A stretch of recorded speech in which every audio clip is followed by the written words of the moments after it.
I'm the French-Canadian sensation from the official GonnaGeek.com podcast, a proud member of the Gonna Geek Network, just like the one you're listening to now. The opinions expressed are those of each individual. Check out all other geeky podcasts at GonnaGeekNetwork.com and get ready, because geekiness begins in 3, 2, 1. You are listening to the Starling Tribune, a podcast dedicated to the Arrow TV show. This guy gets more airtime than the Kardashians, right? This podcast is not produced or maintained by the CW, Warner Brothers Television, CTV, or DC Comics.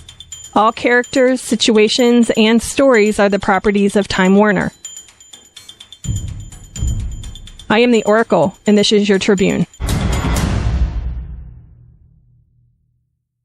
Welcome back to the Starling Tribune. I am Stargate Pioneer Neil, calls me SP, and your reporters for this special summer edition of the Starling Tribune, looking at episode 4 from season 1 of Legends of Tomorrow, are Chris.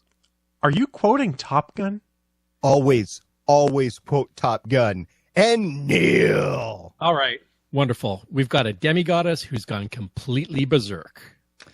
Don't you just hate that when that happens every week at work? Some demigoddess goes berserk and we have to deal with it. I don't know what's going on. I want to work where you work.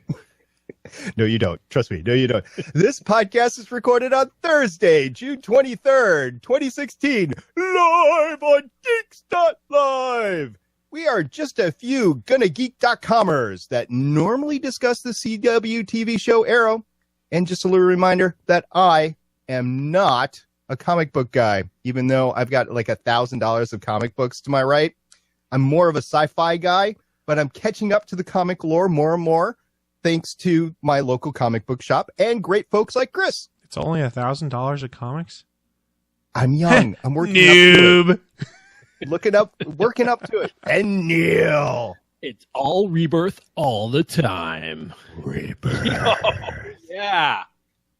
We are normally a show covering the CW show Arrow. However, during this off-season podcasting, we will be talking about what happened on the 4th episode of the CW television show Legends of Tomorrow, as well as news articles and announcements that have dropped in the past week and that could impact future episodes of Arrow. It will contain spoilers for the current episode, so consider yourself warned. And just a little reminder, all of our past published shows can be found on our website at GonnaGeek.com. Neil, why don't you go ahead and break down the episode for us? So good to be back, guys. So tonight we are talking about episode 4, season 1 of Legends of Tomorrow, titled White Knights. Original air date was Thursday, February 4th, 2016. The director was Antonio Negrete. He's got 12 titles under his belt, dating back to 2006, including 2 episodes of Arrow, 2 of The 100, 1 of Flash, and 1 of Forever. And if you didn't watch Forever, it had Ewan Gruffold, Mr. Fantastic, and Horatio Hornblower. I recommend digging that one up on Netflix, wherever you can find it. The writers for this episode are Sarah Nicole Jones, 3 titles dating back to 2012, so relative newcomer to genre writing. 8 episodes of Longmire, 3 of Forever as well, so maybe she ran into Antonio there, and 3 of Legends of Tomorrow.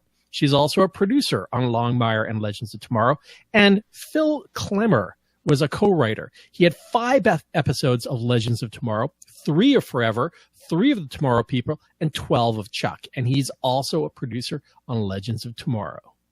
As well as Chuck. You can't leave that Chuck producing credit out there. You got to go with the Chuck. Always go with Chuck. It was a great episode. Now let's talk a little bit about ratings. Now, this show did not get the great ratings of Flash and certainly not Supergirl, but for this week, it got a 2.39 rating. And what I did is I took a look at the entire season's worth of ratings, which we'll go through as we continue to go through the episodes. But just to let you know, it started on a high point with episode 1 back on January 21st with 3.21, and it ended up going ever so slightly all the way to episode 16, which was on the 19th of May, and it got only, for the season finale, 1.85. So CW renewed it. They obviously see potential in the show, and we'll see what next season brings. This ratings drop reminds me an awful lot of Agent Carter, which was ultimately canceled by ABC, at least for now. So I don't know what's going on. We'll see next season. Now, to compare this particular episode's ratings, which once again was 2.39, with the other CW DC shows that were on that same week, Arrow, the episode Sins of the Father, which was episode 13 of season 4, had 2.44. So very equivalent between the two of them. The Flash, Welcome to Earth 2, which was episode 13 that same week, brought in 3.96. So almost double of what the show brought in. And then Supergirl, which was over on CBS. It is now on CW for the next season, but season 1 was on CBS. The episode was For the Girl Who Has Everything. It was episode 13, so a lot of episode 13s this week. And it brought in 7.92. Once again, really looking at those ratings, what they're going to be next year on the CW. So I think this was respectable ratings-wise for this show, Legends of Tomorrow. And I think that I think we got our popcorn show basically out of it. So that's cool. All right, White Knight. That's what we're talking about this week.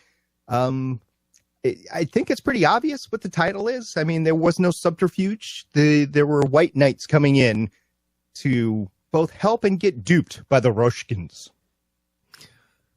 I actually really enjoyed the whole Cold War era, Russian CIA kind of feel to this.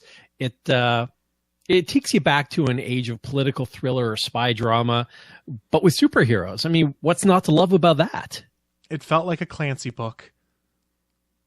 Yeah, with superheroes. Yeah. Yeah, Clancy was one of my favorite genre authors of the late 80s, early 90s. The movies never lived up to the books. I mean, if you like the movies, go read the books. You'll be astounded as the technical detail. Tom Clancy basically created the genre, which is known as technobabble. But the video games lived up to them. Go play like the Rainbow Six games. Oh, yeah. They are freaking awesome. Yeah. The Tom book's Clancy also great.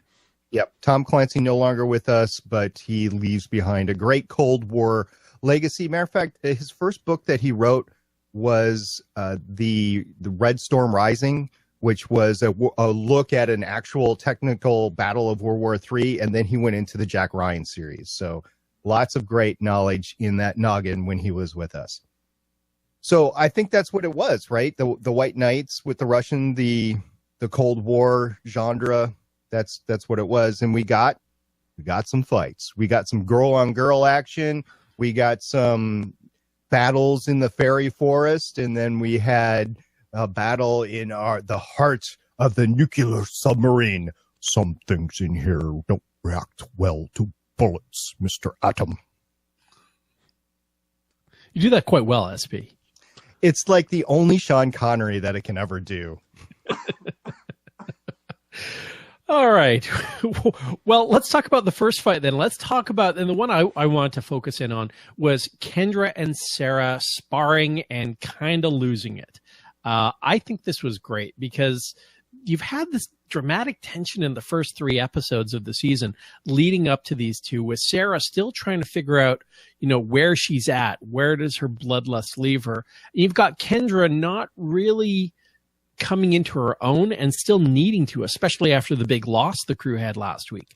So I really enjoyed the sparring fight, especially Sarah kind of losing it.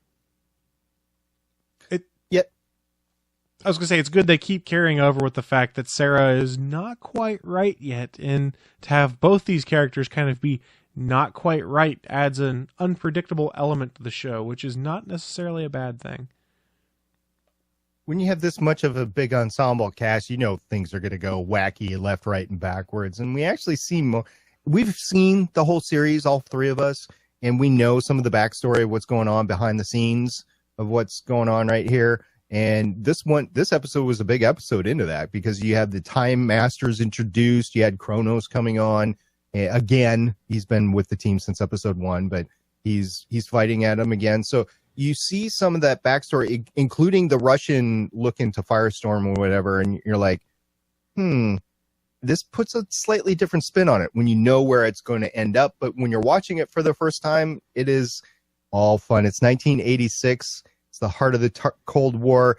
You have telefaxes. Gentlemen, do you remember what a telefax is? No. Oh, that's sad. Sadness. Guys, the 80s called. They want their fax machine back. 1986, I was 2. Okay, so. Really? Yeah. Oh, my gosh. Oh, I'm sad. So I don't remember things like that because I don't remember much until like 88, 89, other than fragments of things. And cartoons, because I was a cartoon kid. I had a fax machine operating in my house until like a couple of years ago when I shut it off when I cut the cord on the phone. And then there was no more fax machine. I think that was the last one. And then actually I had to send a couple of faxes after that. So I had to either go into work or Kinko's or something else. And yeah, Kinko's. You guys remember Kinko's? Yeah, I remember Kinko's. I finally took the fax off my email signature block like last week. Nobody uses fax. Because at the very least, what they're going to do is they're going to take a picture and they're going to text you the picture. They're going to do something other than fax it. They will do anything other than fax it. The only place that really uses faxes anymore is like financial folks. Like my financial planner's like, you can't email me this. You have to fax it to me. I'm like, okay. And that's supposed to be for readability or something like that. But it's in a bit the end, more secure too. Maybe, but. Anyways, but was it okay? So SP, maybe we'll leave Chris out of this. What did you think? Was there 86 realistic? Does it live up to your shoulder padded memories of 1986? Well, all we really got was the Pentagon, right? In 86, and there was the Top Gun references and stuff like that. So that was kind of cool, but yeah, the Pentagon, not actually representative of the Pentagon, but it doesn't matter if it's the 80s or not. And the poor Army captains, I don't care if you're male or female, you're pretty competent when you get to be an Army captain, and you don't just swoon over the janitor that holds you when you slip on whatever you're slipping on the floor. I'm sorry. That kind of took me out of it a little bit. But you do if they're hot. A hot janitor, right?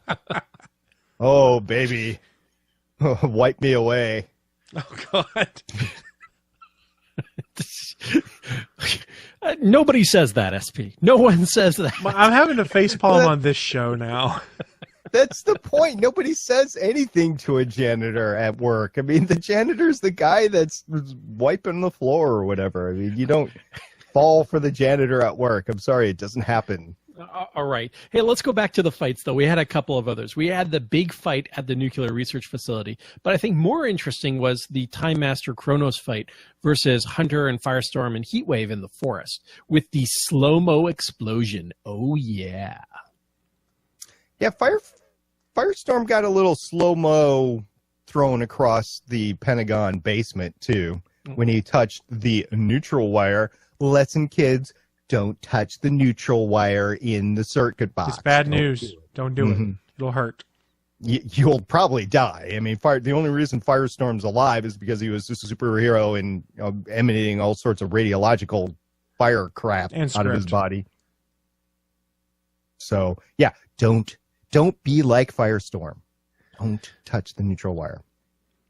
But it's funny if we consider, so we're using the same format for our podcast, a listener, if you haven't been listening to our normal Arrow podcast, we always try to talk about the fights because Arrow itself has a lot of cool hand-to-hand, a lot of fight choreography, both martial arts and straight out brawling. It's not as much in this show, and I think that's to be expected because it's more CGI and special effects and super power-based. I think the closest we got to an Arrow-type choreography was the Kendra and Sarah fight. I agree, but you don't watch this show for those hand-to-hand combat fights. You're watching the show for the big team-up fights. The CGI, the flying around.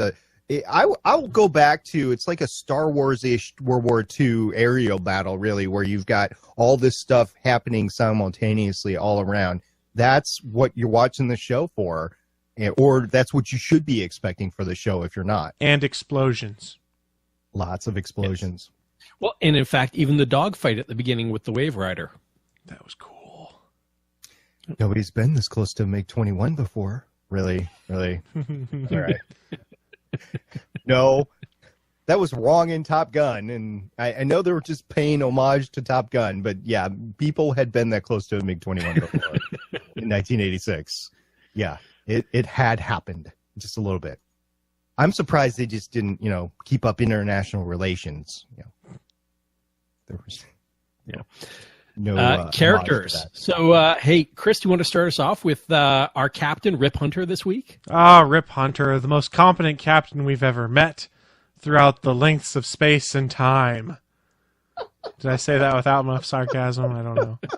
He learned how to fly starships from Lieutenant Commander / Commander Deanna Troi. He did, or crashed them, more importantly. Every time. Anytime Troi flies the ship, man, it's bad news. She crashes it in Next Gen when she flies. She crashes the saucer in Generations. I don't know, man. Okay, here's the thing.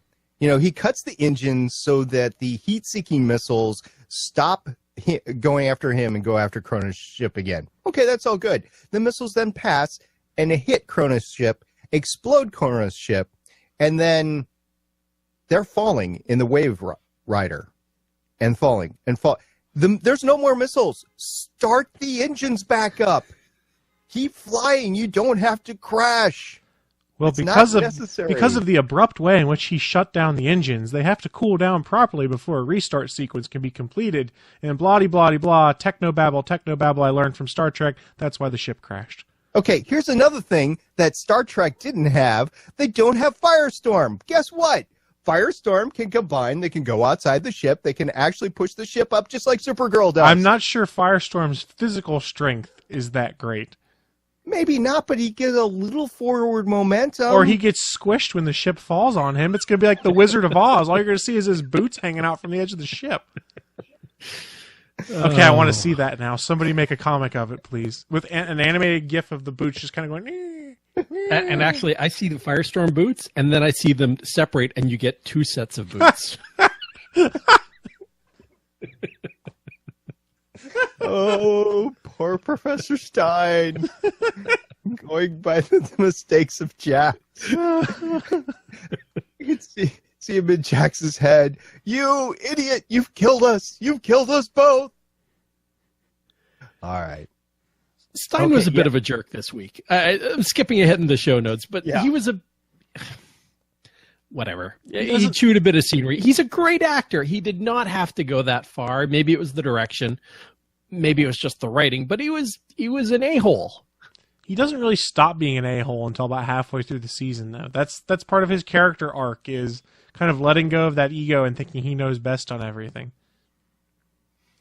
Stein is the tension between the master and the pupil, whether it's Ray, whether it's Jax, whether it's Sarah, doesn't matter. He's always the authority figure that knows he is right all the time and that these dumb kids just can't get it right. And he is in it, as he says in this episode, to save all of mankind. And I can't believe you guys aren't thinking of that, getting in your bar fights and going after your Russian women and stuff like that. Come on, guys, get it together.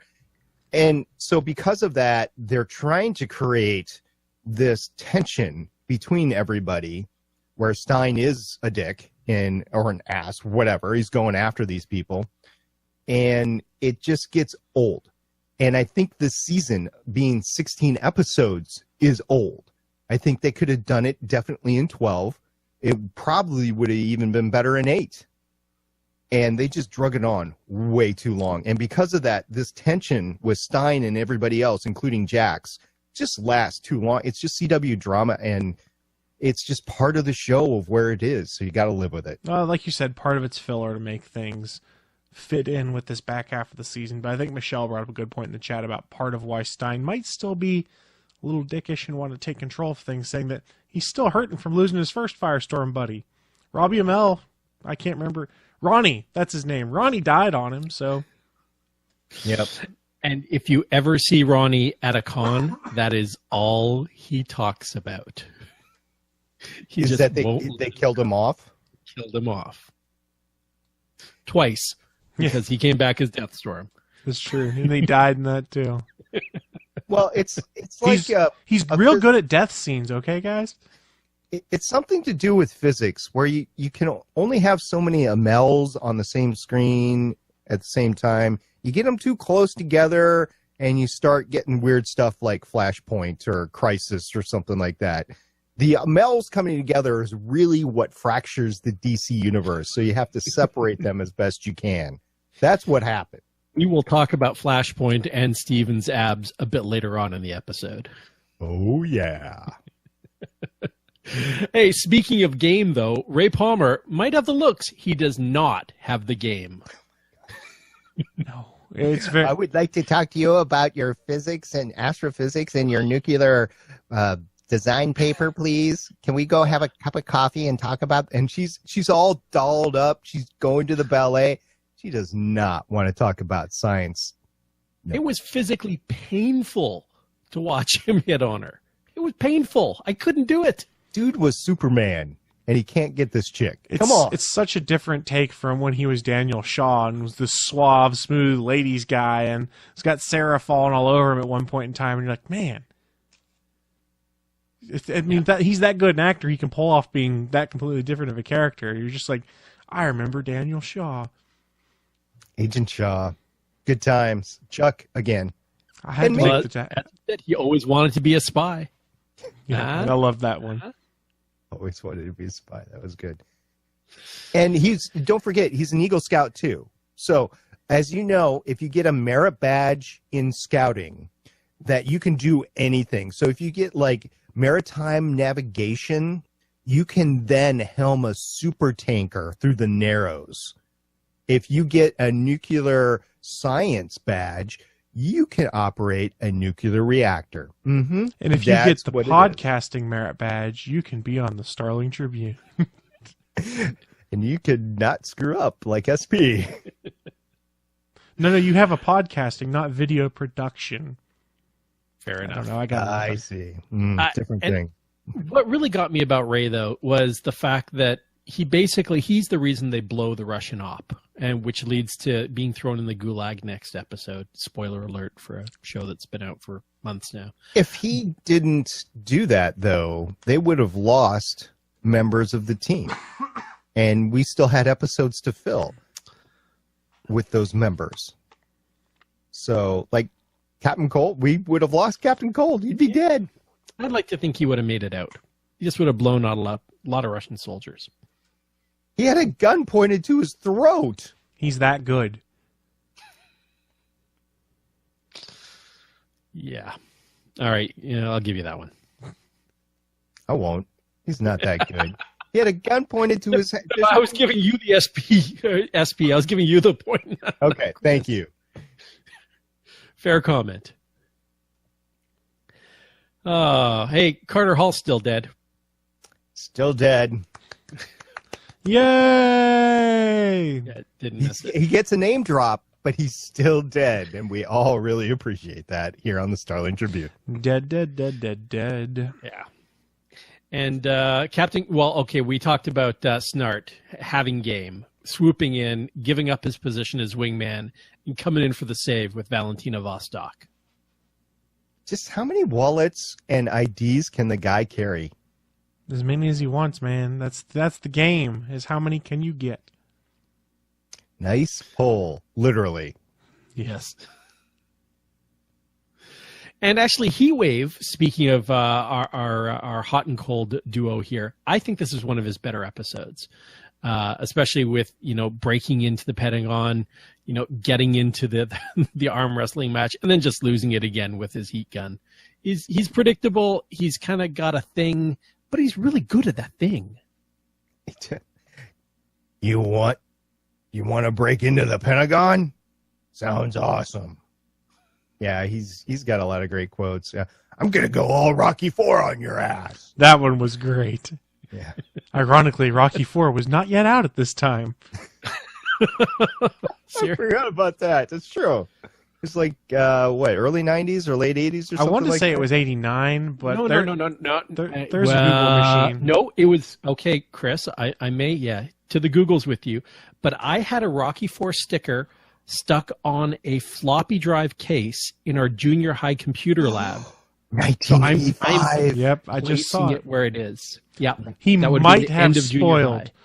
But this probably came out in the summer of '85, and this is taking place presumably in the February, But March. no. time But hang frame. on, he lived through Spoilers. it. He was Spoilers. from 2016, so I know. he'd already seen it. But he's spoiling. He's spoiling everyone in 1985. Damn it! And I hate spoilers. Where was the spoiler alert? This was 1986. No, he didn't spoiler anything. I thought this was '85. They were in. No, they're in 86. Oh, my bad. All right, I'm just talking out my butt tonight. Sorry. Go figure. Just like Stein. Yeah, I'm channeling my inner Martin Stein. Oh, so we've been talking about this for the past 3 episodes. The 2 things that we've been talking about were the control stick in the Wave Rider, which is not existent, by the way, in this episode, and the translator things. We were saying which would probably be it for those people that hadn't seen the episodes yet, and this is the episode we get the pills, the translating pills. Work great. I want some. Yeah, I thought Babelfish when I saw it. Except slightly different. Well, then you'd have to put the pill in the ear, Slightly different. Come Yeah. on. Caveat. like a suppository or whatever. Whoa, Ear suppository. whoa. No, Oh. I don't need to know Russian that bad.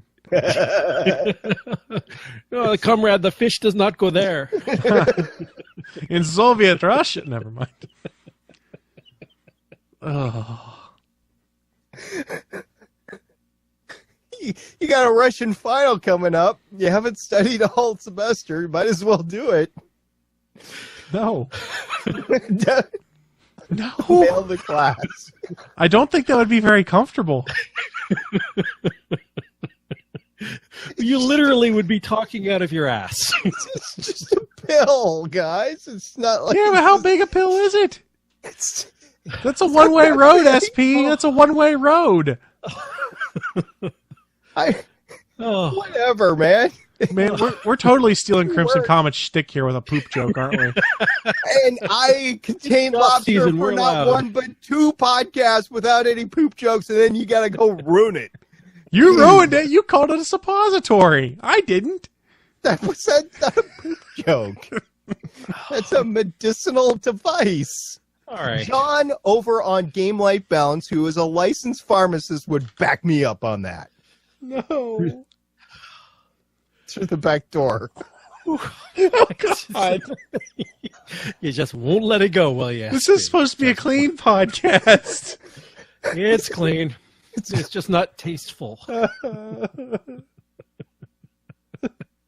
right. Do we want to talk about anybody else, or we just want to move on to next week? I'm so scattered now. I have no idea what's going on. Let's talk about next week's episode. So next week we'll be talking about episode 5 from season 1 of Legends of Tomorrow, Failsafe. The original air date of Thursday, February 18th, 2016.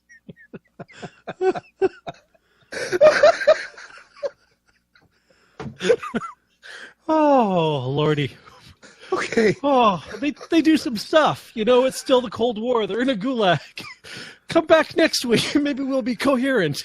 Maybe there won't be a suppository joke next week that derails everything. Oh, Jesus. we've done this before, people. No, really. It's a little hot Good at down here. this. Hey, it was direct. I can't do it. Oh. Okay, everyone, take a moment, breathe in.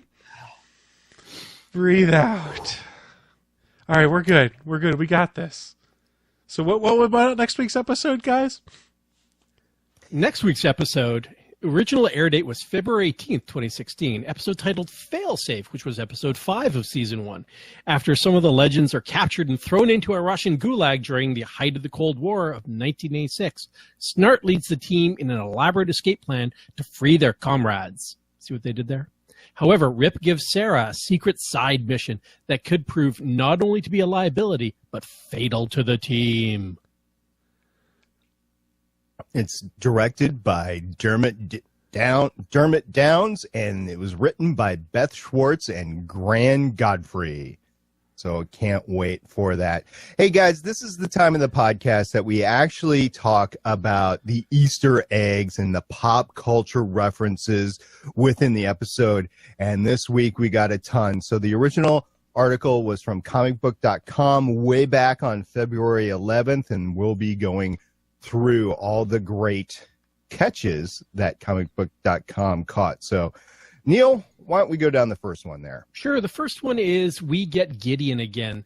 So we've seen Gideon before. This time we actually got a face. And in fact, it's not Marina Baccarin like Gideon is on Flash, which is exciting, but it's Amy Pemberton. Mm-hmm. She's done a lot of video game voice work. And she was in the Game of Thrones series, actually, for Telltale Games, Elena Glenmore. So, yeah, some more Gideon. Next up, Brandon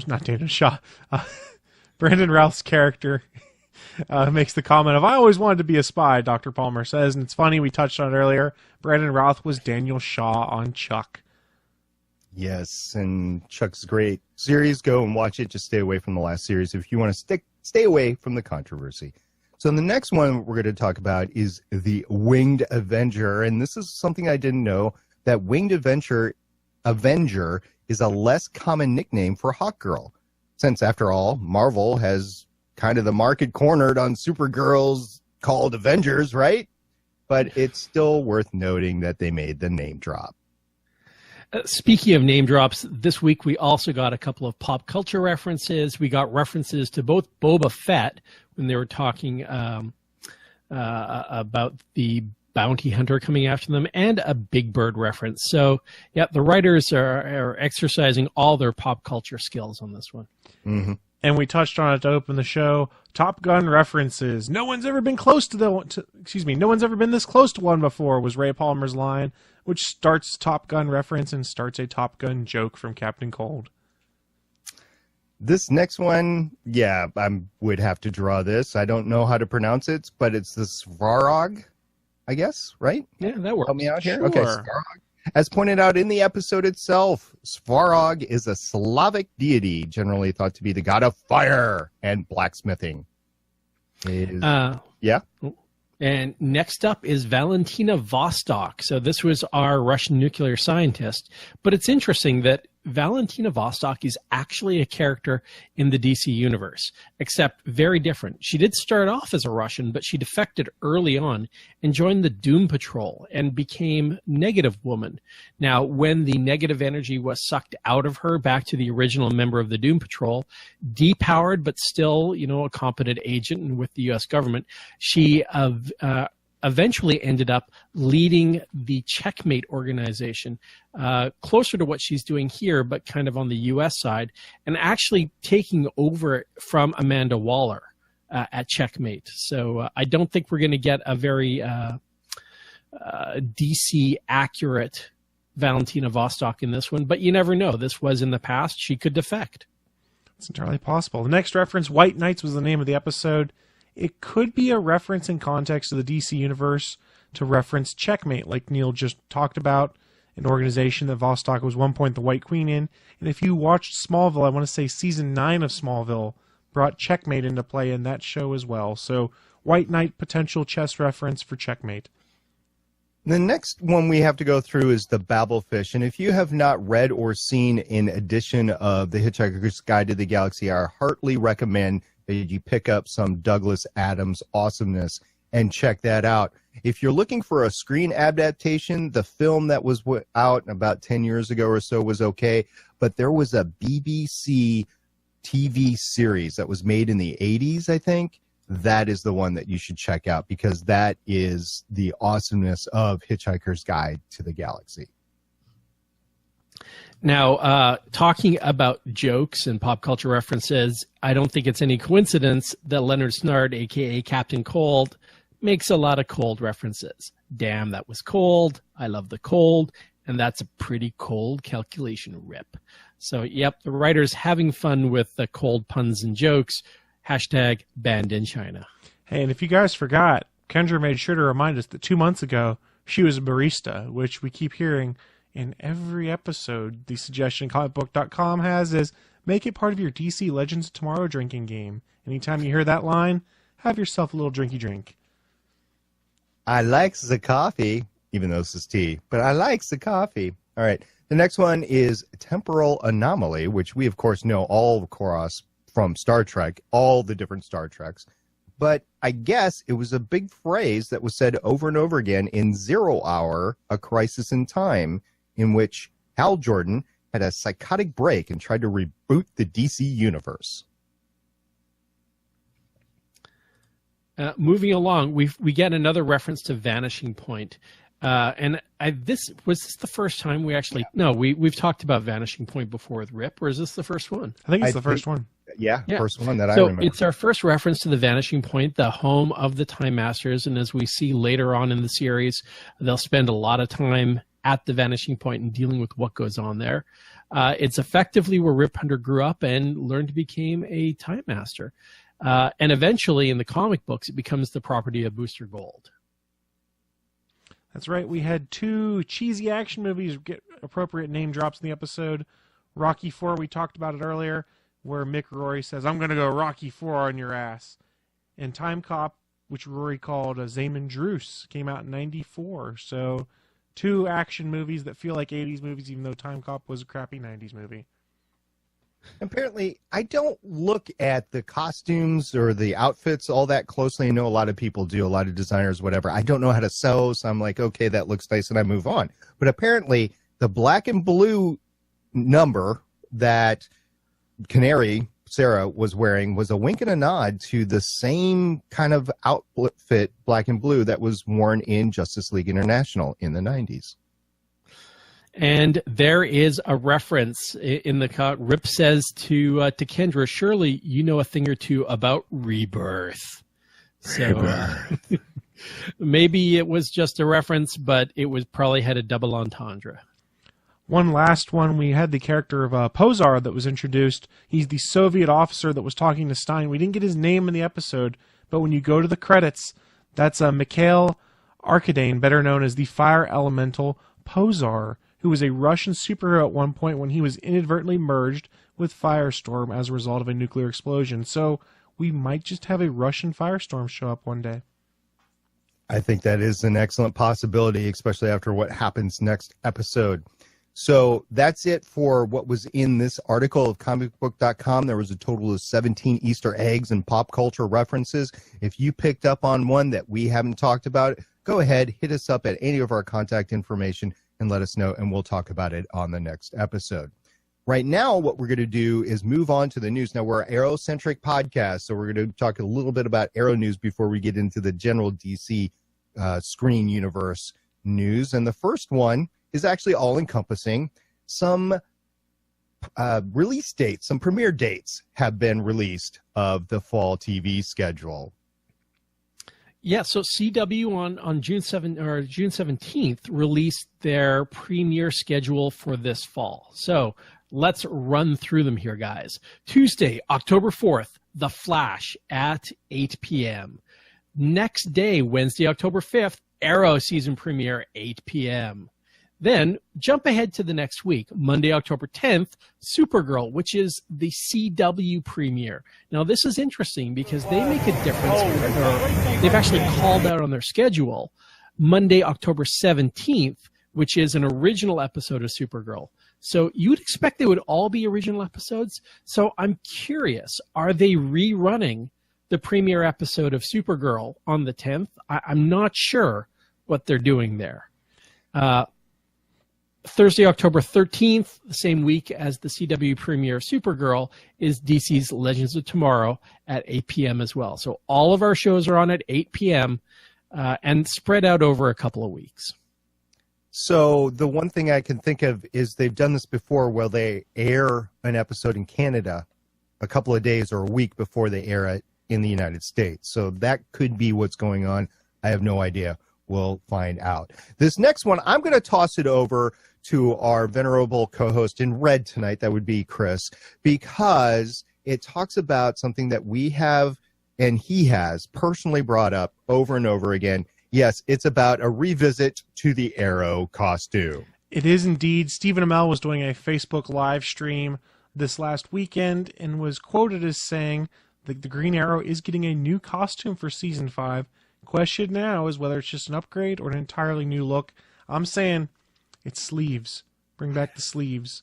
I mean, one of Chris's big hashtags before this in this season was hashtag bring back the sleeves. So yes, there was a moment we were watching Daredevil. I finally got caught up on it. And Elektra's costume, I'll say, has no sleeves. And she gets sliced in the arm at one point in time. And I just turned and looked at my girlfriend and went, she's just like the Green Arrow. Where's the damn sleeves? Where are the sleeves? I can't wait to get to that again in Daredevil. That'll be cool. We're watching that on Legends of S.H.I.E.L.D. this summer. So if you want to check out Daredevil Season 2 on a podcast, it'll be on Legends of S.H.I.E.L.D. So what do we got next? We got some casting on Arrow, right, Neil? You know what? And I think we also have to throw this one back to Chris, because if there's anyone that loves Young Justice, it's Chris Farrell. I do love the Young Justice cartoon. It was so good. I keep binging it on Netflix in the hopes that Netflix picks it up for a season 3. But Artemis is coming to Arrow. You might be familiar with that character from Young Justice. She was romantically linked with one Wally West. Evelyn Sharp, a.k.a. Madison McLaughlin, who's the actress, will return to Arrow in season 5. After her brief stint behind Black Canary's mask in season 4, she's definitely been bitten by the vigilante bug. She was last seen in episode 19 of season 4 called Canary Cry, where she impersonated the fallen Black Canary to seek revenge on Damien and Ruve Dark for the murder of her parents. She's going to star in multiple episodes, beginning in episode 2 of season 5. So we have a new sidekick for Oliver after he lost all of his sidekicks, it looks like. It looks like we only get one episode of the core team before they start rolling in the replacements. Well, is this a good time for a conspiracy theory? Ooh, bring it. Any time's a good time for a conspiracy So theory. we know that they've talked about bringing onomatopoeia potentially in to this season. Now, what does onomatopoeia do? He kills vigilantes. So maybe they need to add a whole bunch at the beginning of the season so there's someone for onomatopoeia to kill off as the season progresses. Cannon fodder. And literally, it would be canon, except not that canon, but an interesting way to get around that. That's true.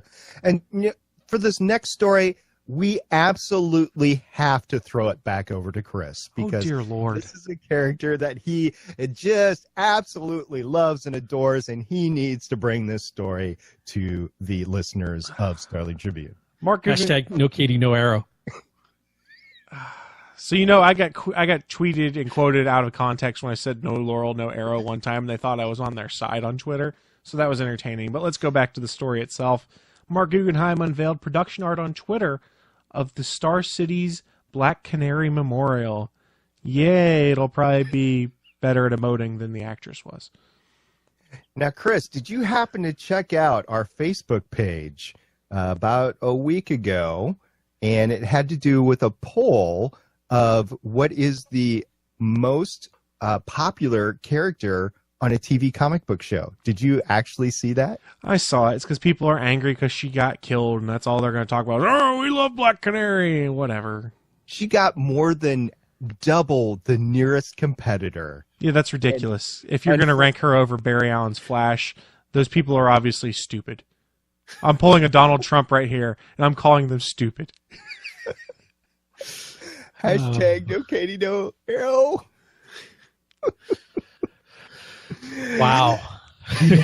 Hey, but in other news, we actually have the season 5 Big Bad announced. Wait, I don't have to do this one too. Well, Chris, since you were a co-host, I was going to go there. Walking the Walking Dead podcast on the GonnaGeek.com network, I think we need to hand you this next story. Okay, guys.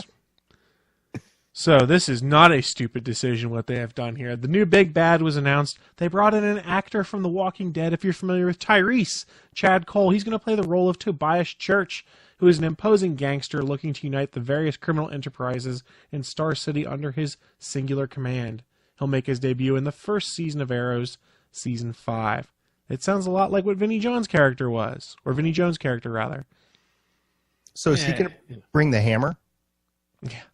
He's going to bring the hammer and the walkers with him as well. This is how they begin the crossover between Arrow and The Walking Dead with the Crisis on Infinite Earths. That would be awesome. I don't think AMC would go for it. Carl's going to be the new Green Lantern, guys. He's got no depth perception, so it'll be real fun. That's perfect. That's exactly what you want when shooting a bow. Yeah. That's right. Okay, Neil, let's talk about this next one. I'm going to hand it over to you because I know you like the shirtless scenes. Well, I was actually really enjoying just sitting back and listening to Chris do the news. He does it so Another well. podcast where he does that. I felt like I was walking the dog listening to Chris, but no, I'll take this one. So if you are a fan of Stephen Amell, especially on his mastery of social media and his Facebook Live posts, he got on yesterday, June 21st, and he was actually on the treadmill while he was doing this. So he disclosed a few things.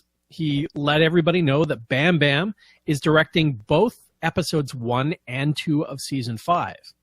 Then he also let us know that Bam Bam wants to film the longest continual one-shot fight scene on network TV. So he made it very clear.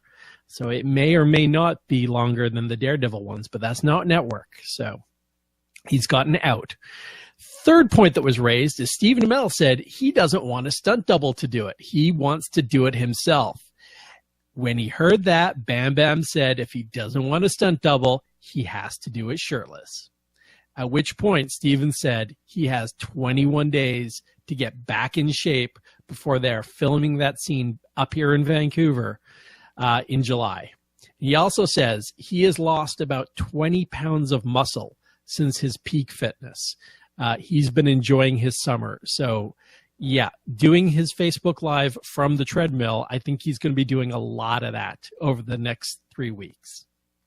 Hashtag Amel's got steroids. I'm just waiting for Disney to arbitrarily decide to air an episode of Daredevil on ABC, even if it's like 11 p.m. one night, just to take that record back. Yeah, maybe.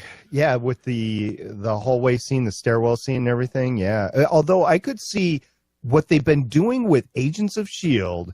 and with Quake, Daisy, whatever you want to call her.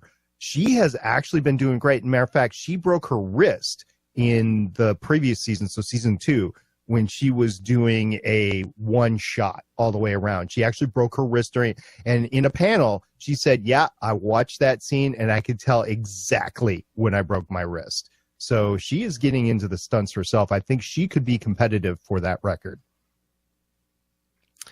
Well, the great thing about Stephen being on Flashpoint or on Facebook Live all the time is he answers a lot of questions.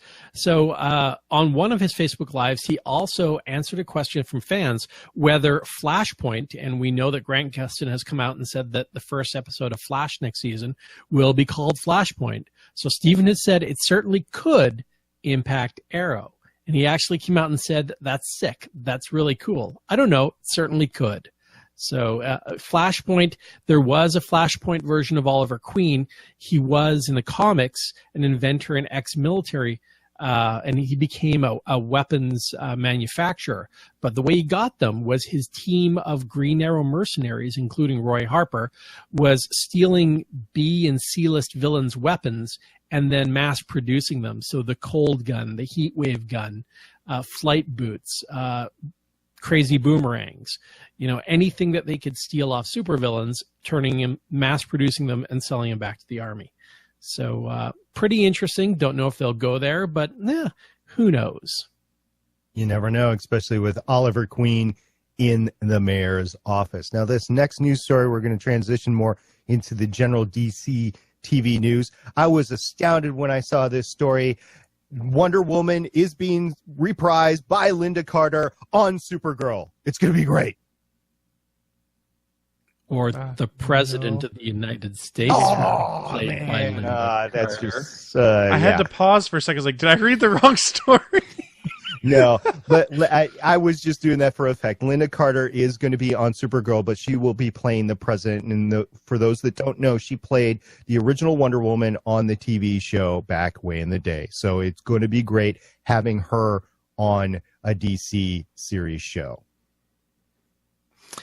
We had some more casting for Supergirl. What we're talking about Supergirl, that Tyler Hoechlin was cast for the role of Clark Kent in Superman last week.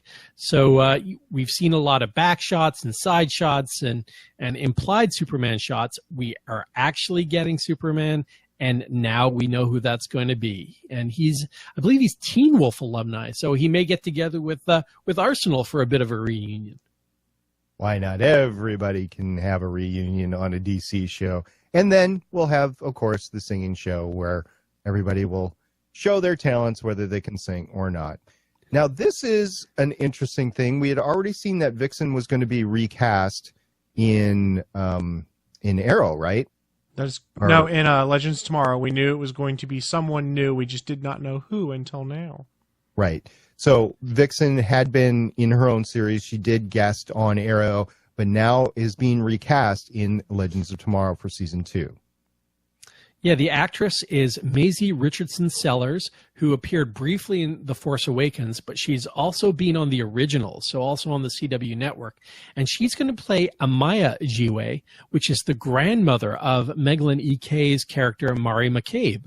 So, we do have a lot of time travel, so it's really easy to jump around. And remember that the powers are passed down through the African totem necklace the Vixen wears, so it makes sense that it would be the same powers and that it would be a family member. So awesome. I haven't seen her in much. I'm not, I don't watch the originals, but we know that Michelle, our frequent co-host and guest host here on Starling Tribune, does, and she vouches for her. So Michelle, we're holding you to this. She should be awesome. Looking forward to that. All right, now let's move on to some comic and toy news. And we have a new Pop Funko announced. This is a bittersweet announcement. So if you are a Pop Funko collector, especially of the CW Funkos, they have finally released a Malcolm Merlin Pop Funko. He's unhooded. It looks just like Barrowman. It's a great Funko. The downside is it's a San Diego Comic-Con exclusive. So guess who's going to be going to eBay in August? They are already pre-selling them on eBay for $150. Yep, don't care that much for it then. No. But I mean, if you can't be at San Diego Comic-Con, which is literally about a $1,500 trip for any of the three of us, because we're coming from out of town, we'd have to pay for the tickets to the con, flights, and hotel. That's at least $1,500 just for us. $150, that's not too bad. So what I'm hearing is a real opportunity here for some fan of the Starling Tribune. Let Neil know if you're going to SDCC, and maybe you guys can make a deal to pick him up a Funko Pop. Well, I saw it on one of the Funko chat sites or forums today, and yes, I go to forums about Funkos, but it said that it may be a summer exclusive, not a con exclusive, which it may be available at other locations. So I'm hope that through the power of supply and demand and Keynesian economics, let me just change my flag here. So as the supply, nice. As the supply of Funkos increases in the market, it should drive prices down for the rest of us. So we think, fingers crossed. But if you do want to sell me one, you know where to reach me. All right. Afterwards, we're going to get into SP's rant on SDCC, but that'll be after the podcast. No. All right, Neil, it's not in there, but you got to talk about it. How are you liking it? I am loving Rebirth, guys. And especially, I'm glad you had Green Arrow on the top of the pile. The art, the storylines, the arc, the interactions between Ollie and Black Canary, and the fact that, again, it's not a reboot. They're just continuing on from where the New 52 and New You kind of left off. It's great. I'm really enjoying it, and it's getting great reviews as well. And it's really posting the big numbers. They've been putting out the sales figures, and DC is gaining ground. I'm reading titles that I haven't read in years. I'm all over it. I'm just going to keep picking these things up. The Flash is a great title. The Batman titles are pretty awesome. Superman, I really enjoyed the one with this kid. Not as much, perhaps, but I'm excited. And Teen Titans, God, I love the new Titans. I was just title. about to ask you how Titans was. That's the one I'm most excited to go and pick up and read. Yeah, I it's added awesome. that to my file list this week, and I'll tell you what, these are the ones just that I've waiting to read. I have all the other ones as well. I did pick up Aquaman, and can't wait to read that. I did not get it when it came out in the store. I actually had to go back, and the guys were like, yeah, we thought you'd want one, and they pulled it out for me. I was like, really, guys? They're like, yeah, we know you by now. I'm like, okay, thank you. So I got that from my local comic book store.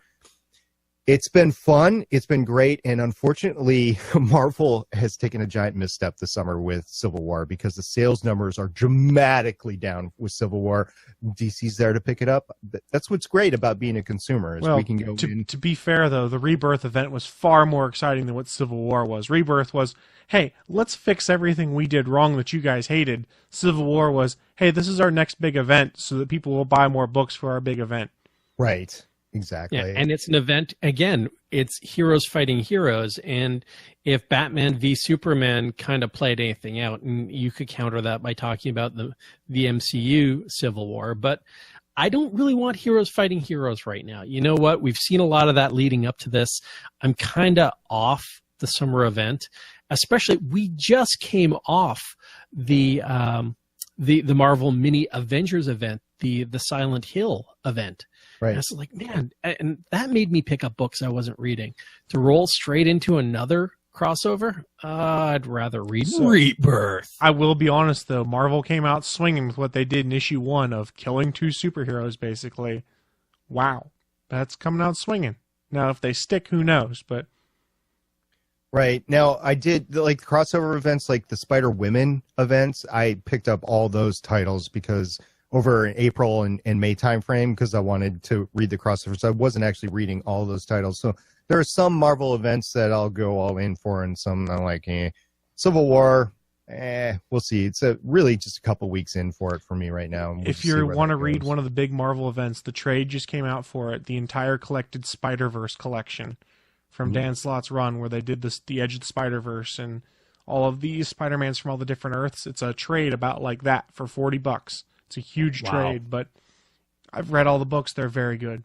Well, once again, we're a DC comic book show, for Arrow. I can't wait to actually read all these great things on Rebirth. And I have read some already, so I've just been hearing a lot of great stuff, and I can't wait to get through those. And Neil, we're going to get a full report from you next week on the new ones that come out, right? Sounds good.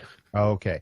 So let's move on to the feedback. Hey, guys, we got no feedback except for a lot of great Facebook page likes, and thank you very much. We really appreciate that. We have Chris posting a lot on the Facebook page. We have Michelle posting a lot on the Facebook page. So if you want to catch some great news and notes, I have learned to back away because by the time I get to it, Michelle has already gotten to it. So, Michelle, you are the queen of the Starling Tribune Facebook page. Keep it going. And thank you to our entire audience for liking our page. So if you like the sort of stuff that we're talking about, Marvel, DC, Ghostbusters, whatever it is, we have an entire network that covers everything that you would want to talk about. Right, Chris? He is right. In fact, we do have a network. It's called the Gonna Geek Network that you can find over at GonnaGeekNetwork.com. Before we close out the podcast for this week, though, we always want to try and highlight one of the new episodes in the network. This week, we're going to talk about episode 22 of the In Defense Of podcast, entitled The Transformative Power of Fandom. Welcoming Alyssa as our new co-host, we discuss the hotbed topic of broken fandoms and the rights of fans to take some ownership of the franchises they support. So go check that out and a bunch of other awesome podcasts over at GonnaGeekNetwork.com. Thank you, everybody, for listening, for downloading our podcast. We really appreciate it. Thanks for all the Facebook likes, the Facebook plays, and the replays on YouTube. And since I do the video editing on Legends of S.H.I.E.L.D., I know what a pain it is. And I just want to say thank you, Chris, for taking that on for the Starling Tribune. And also a big thank you to everyone who is participating in the chat over at Geeks.live right now and watching the live stream. You'll have an opportunity after we wrap the show up. We'll open up the fourth seat. You guys are more than welcome to come join us, chat about the Starling Tribune, Arrow, anything really. We'd love to chat with you guys afterwards. The next live show you can watch on the Gonna Geek Network, you can find that over at Geeks.live. That is Better Podcasting on Friday at 6:30 p.m. Eastern, featuring our very own Stargate pioneer and Stephen John Drew. Don't forget, go over to iTunes or Spreaker or Stitcher and give us a thumbs up, rate, review, and subscribe. We really appreciate that. Like us on Facebook. Love all the new Facebook likes. We really appreciate that. And go to our YouTube page, which is youtube.com/GonnaGeek. You can always badger us on Twitter at Stargate Pioneer. And if you want to share your thoughts, head on over to our Facebook page, send in a tweet, or you can always call us and leave a voicemail at 1-612-888-CAVE. That's 612-888-2283, and we will be sure to play it on our show. Guys, it was fun to be back from vacations, share a few laughs, and talk a little Legends of Tomorrow with you guys. That about wraps it up for another week. Any last words before we sign off and open up the blab to our live listeners at Stargate Pioneer? Hashtag suppository babblefish.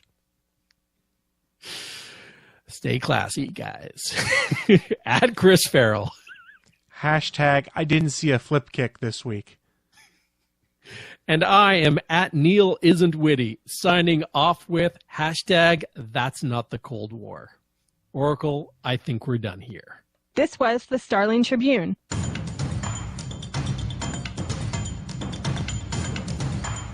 You can leave us feedback at GonnaGeek.com or check out our archive at StarlingTribune.com. Visit GonnaGeek.com for more podcasts. Music by Kevin MacLeod can be found at Incompetech.com.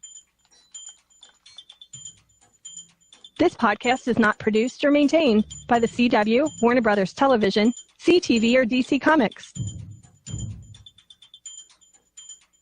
All characters, stories, and situations are the property of Time Warner. No infringement is intended. We will see you for the next episode of CW's Arrow.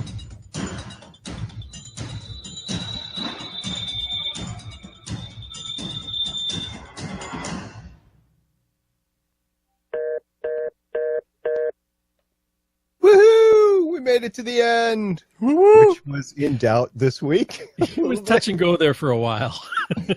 We have opened up the fourth seat, so if you're still around and want to talk a little bit about Arrow, DC in general, go ahead. And we have Michelle, our first contender. Should we let her in, guys? All right. Bring it on. Hey, guys. Blab worked. That's what I was waiting for. What's going on, Michelle? I want to talk about Heatwave a little bit, like how important he kind of was this week. Yeah. He's the one that figured out that, like, hey, man, your friend's going to kill you later. And Kronos actually spoke this week. Did you realize? No, I didn't. I did not. No, I didn't. Kronos actually talked, and I don't want to spoil it for anybody, but I actually picked up on the speech pattern this time because it's something that happens. Yeah. So it's like, oh, that was a clue. I didn't pick up on that. But yeah, I kind of liked how he was just, very sort of important in these tiny little moments. Kronos is always. I don't think Kronos has been on screen and not been important either. It's fighting the team, forcing the team to do something, or dividing the team and doing what he's trying to do. So Kronos is never not important when he's on the screen. Yeah, pretty critical to the entire season. So yeah, but good catch, Michelle. I didn't actually see that this week. Yeah, he actually did. But yeah, and that, and just like, at the end, Heatwave's just like, go. And, he did that moment. It's like, you guys need to leave and leave me behind. And then he told Rip that his friends was going to kill him. So 2 key moments for him. True. Yeah, pretty huge. All right. You got anything else for this week? No, that just like, I really like the Sarah Kendra relationship and how it develops. And I wish more time was going to be spent on it. So, yeah. But I liked how it started. So, yeah, and that's the problem with the big ensembles that, I actually think I would have enjoyed more Sarah Kendra than than Brandon Ruth and Kendra's character. I think that was a more interesting relationship. Yeah, but where Sarah ends up going, though, I think that relationship would have ended up developing into something that they didn't want to go through. No, I agreed. It would have been very different. It would have been, more friends than the romantic relationship. But no, I think it would have been more romantic between the two than friends. No, it's Sarah. Sarah can be friends with a woman. Come on. Yeah, I agree. I agree, but it's the CW, and I think they were going to go there with Sarah with somebody. Yeah, I don't like when they need to feel like they have to do a romantic relationship. There are other relationships you could have explored, and having a good, decent female, friendship would have been great to have seen. Yeah, it's true. I agree. Anyway, thanks for the laughs tonight, guys. Oh, yeah. See you later. Tune in next week for your latest and ear suppository news. You keep the three of us away for too long and you get crap like that. It just explodes. Michelle, are you ready to join back in again next week? Always. All right. You'll have to fill my seat. So there's a lot of screw-ups that you're going to have Make to sure make you up talk for. about ear suppositories if you need to be SP. Oh, looking forward to it, Michelle. And thanks for filling in for me while I was gone. My pleasure. Okay, night. See you. All right, if anybody else wants to come in and talk, you're more than welcome to. We've got the 4-seat open, and I think Neil is charged up, ready to go, so ready to take any and all callers. All right, as I mentioned, I will not be here next week. I actually won't be for 2 weeks. These two gentlemen will soldier on into the next couple of episodes of Legends of Tomorrow without me, and it will be fun. We're doing this largely because we're on a time clock for the start of the season 5 of Arrow, and there's not much time to fit in a 16-episode series in between now and then, so we got to keep rolling, even though I'm not going to be around, which is fine, by the way. I'm fine taking a couple weeks off. So I will not be here, but the production will go on. All right. Anybody? Suncast? Anybody? We done? Okay. Okay. You got something? No. Okay. That's it. Good night, everyone. Well, thanks for joining us tonight, everybody, on the Blab. Right. I referenced something in the podcast, and then for those that have stayed this long, I'm going to say it. San Diego Comic-Con is a great con. It really is. It's really fun to go, whatever. But if you don't live in the immediate area, it is impossible to be able to go anymore because you have to have that stupid lottery for tickets. You don't know if you're going to get tickets or not. And then you might not end up with a 4-day pass. So you'd just be going for a day here and a day there. And even though there's a lot to do in the gas lamp district of San Diego, the reason you go is not to hang around the gas lamp district. It is to be at the con. So for people that are coming across the country, there's just no way to assure spending all that money. It is in the thousands of dollars to go to SDCC now, between the tickets, the airfare, the hotels. I'm sorry. That's why there's all these other cons that are popping up all over the country, whether it's Gen Con, whether it's C2E2, whether it's Denver Comic Con, whether it's Dallas Comic Con. You know, if you can't find your way to San Diego Comic Con, I completely understand that. Go find somewhere else. There's lots of goodness out there. So, all right, I've had my say. Do you feel better now? I feel clean. Yeah, but if you are going, hook me up, and I might buy a Funko from you. There you go. All right. Well, these two gentlemen will see you next week. I will see you in 3 weeks. So, great. Catch you later. Bye, guys. Good night, everyone.